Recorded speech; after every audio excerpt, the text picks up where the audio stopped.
This is about a cult. This is about a white nationalist cult masquerading as a political party that wants to overthrow the government. And where we have to go from here. Joe Biden doesn't have a lot of power right now because he's not going to be president for 2 weeks. He and Merrick Garland and the Department of Justice have to hunt these people down and hold them politically accountable from the top to the bottom.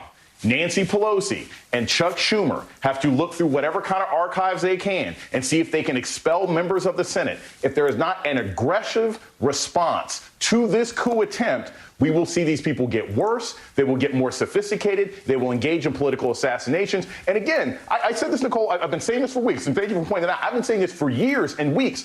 They are emboldened every single time they're not held accountable. Correct. And you can't just hold people accountable by putting the truth in their face. You have to hold people accountable by throwing them in jail. Yesterday being a perfect example. Look, I know this. I've been to Black Lives Matter protests. I've been to different kinds of protests around the country. The local police department, certainly the FBI, could track by phone every single person who was in the Capitol yesterday and arrest them. It's not that hard. You can ping everybody's phone. Why did any of those people get to live? Because we have too many individuals. This is what I'm saying about having to be aggressive. We have too many members of law enforcement who are tacitly in support of this white nationalist movement. It's the 60s chant. The cops and the Klan go hand in hand. How many photos, how many videos did we see of the police escorting people in, walking them out, smiling, taking selfies with them? The head of the Chicago Police Union does an interview yesterday and says, hey, there was no real violence that occurred. These people are perfectly fine. These people can't be reformed, whether they're cops that are tacitly supporting this kind of revolution or members of the Republican Party or even Democrats if any were crazy enough. These people have to be prosecuted. They have to be thrown in jail. And you have to hit Donald Trump with so many charges that he eventually decides to leave the country because there's no historical precedent for a world leader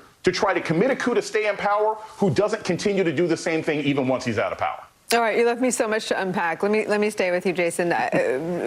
President-elect Biden used the word domestic terrorists. I assume you agree with that. We're heartened to hear him put that label on them. I mean, they're domestic terrorists, and they have to be viewed that way. And again, you know, what frightens me most, honestly, Nicole, is, you know, you think of this, we talk about 9/11, you think of the Civil War. Part of what the greatest mistake was after the Civil War is that the Union, they said, all right, the North, we're going to put the country back together. They didn't arrest enough Confederates. They asked for loyalty pledges and let them go back to work. And what did they do? They built an apartheid state for black people in the South for 120 years. If Trumpists are not thrown in jail, if they're not held accountable for the laws they break, not the ideology that they have. You can have whatever ideology you want. Right. But if they're not thrown in jail for the crimes that they commit, they will commit worse crimes. If a bunch of knuckleheaded Scooby-Doo level dimwits tried to kill the governor of Michigan, what happens when it's more organized people who decide that they are going to plot this out a better way? What happens if somebody goes after Ossoff and Warnock because they think they're the difference makers? That's what's coming next. And if I was able to march into the capital of the United States, take a selfie in Nancy Pelosi's office, and then go back and get the Continental Breakfast in downtown Holiday Inn in Washington, D.C., I'm definitely going to try the same thing when I go back home to Illinois. And that's what we're going to face if these people don't start seeing the other end of a jail cell.